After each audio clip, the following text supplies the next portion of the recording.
Disclaimer, this video is not made for children. We are looking at children's media, but through the eyes of a icky, gross, adult-ish person. I will be doing many things like saying the swear words, making dirty references, and overstretching this book series far beyond where it was meant to go. You have been warned, don't yell at me. Hello everybody, and welcome back to another video. I hope you're having a fantastic day. If you are, I hope this video can make your day a little bit better. Did y'all ever read the children's book, There Was an Old Lady Who Swallowed a Fly? Because I know I did. I honestly forgot about this book until it was brought up in conversation with one of my teachers, of all people. I decided to look at it for nostalgia's sake, and guys, this book is insane. The book, written by Lucille Colandro. My name is Lucille Colandro. Sorry, I don't know how to say that. And illustrated by Jared Lee, is a parody on the nursery rhyme, There Was an Old Lady Who Swallowed a Fly. Go figure. The original nursery rhyme varies from teller to teller, but the core concept stays the same, with an old lady originally swallowing a fly, then swallowing a spider to eat the fly, then continuing to swallow progressively larger creatures in order to consume the creature from before. Now, in some tellings of the story, the old lady gets all the way to swallowing a horse when she just straight up dies. The version I think most people are familiar with, however, is a much more PG version, where she simply coughs up the animal she ate, who looks strangely okay for being swallowed by a lady. You think they'd be a little shaken up, but I guess not. Besides this book being the family-friendly version of the nursery rhyme, the illustrations are amazing. Jared Lee did an amazing job with them. They're so goofy and fun, and they really make you forget about the logistics of a woman consuming live animals whole. And I think all of this combined made the books very memorable and frankly successful. Ooh, yeah. So much so that they decided to make the book into a 27-book series, with a 28th book on the way. Goddamn. Now, because I'm chronically online, when I saw that there was a book series, I knew I had to look into it. My MatPat senses were tingling. I could tell there was lore afoot. Now, for starters, there's an elephant in the room that we have to address. How in the world can this old woman swallow so much? I'll give her props. She's the undeniable throat goat.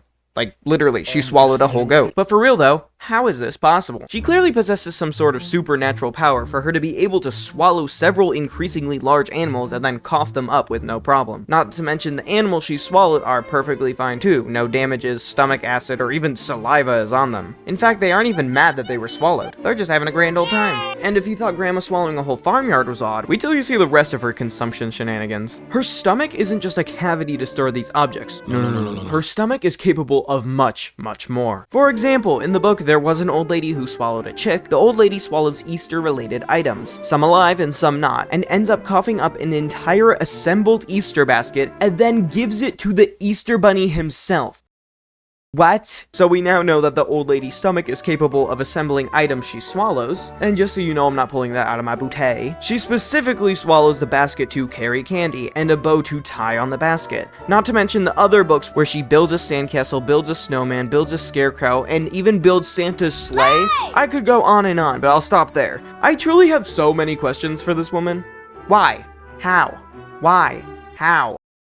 Why? And the why truly is important, because in many of these books, it seems like the first swallowed item is an accident that quickly spirals out of control. Like she accidentally swallowed a fly, some leaves, some snow. But that's when I realized something. The fly book literally says, there was an old lady who swallowed a fly. I don't know why she swallowed a fly. She won't say why. Why not? If it was an accident, surely she would just say she accidentally ingested something. Wait a second. Look at her body. Now, I'm no body language expert, but she is most definitely throwing that chicken into her mouth. And the clover, that bell, she's even guiding the fly into her mouth. This feels intentional, but it couldn't be planned. Could it? Why would she feel the need to swallow these things? I dug deeper. The old lady swallows a decorative egg to, quote, jazz up the straw, then swallows candy stating it would come in handy, then swallows a basket to hold the contents she swallowed, then finally swallowed a bow to tie it all together. She knows what she's doing. She knows what her stomach is capable of.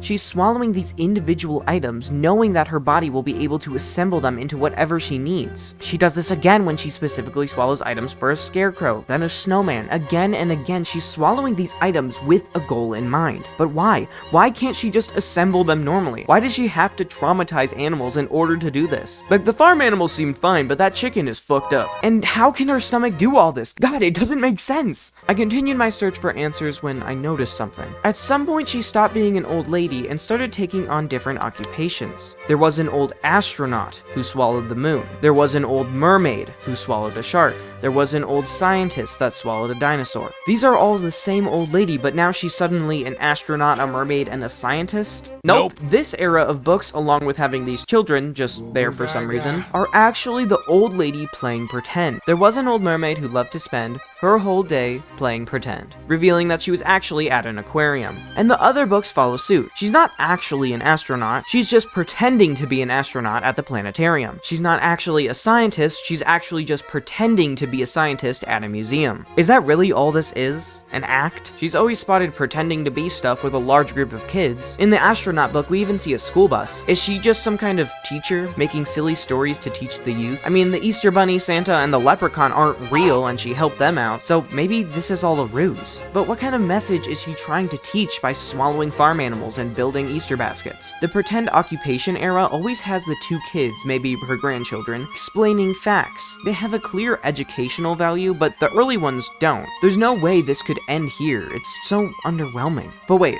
in the book, there was a cold lady who swallowed some snow. There is a clear difference in comparison to the other books. This is not the same lady, or at least she isn't old, she's cold. Is this the beginning of her origin story? Here, she displays the same pattern she was doing in previous books. She swallows things until she burps them up. But here, it's different. She makes the conscious decision to burp up the contents. She has an epiphany after swallowing a bunch of random items to burp them up into a snowman. Urethra. She discovered her powers in this book as her younger self, and then went on continuing swallowing. That sounds adorable. This is no act she's putting up for children. Why would she randomly age herself down for one single story if it was all an act? Unless it was never an act. Maybe it was a story of her past. These books were simply written versions of the things she's done. She swallowed farmyard animals. She burped up a snowman. And in the end, she retired from swallowing. She stopped torturing animals and used her bottomless pit stomach to do good. She uses the experiences of her past to teach the youth. No longer does she carelessly swallow live animals. Instead, she pretends to do so, holding herself back for the sake of educating the youth. A weirdly noble cause, if you ask me. But the question still stands. Who is this granny, and what is she truly capable of? Could she actually swallow the moon if she wanted to? And if she really wanted to, could she eat the earth too? We may never know what she's truly capable of, but I think I can speak for us all when I say we were probably better off this way. So dramatic.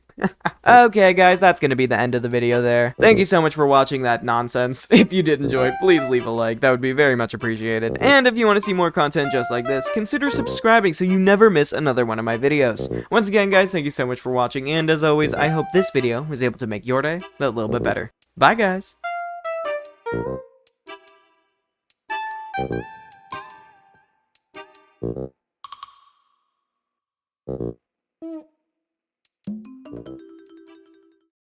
Look at her body.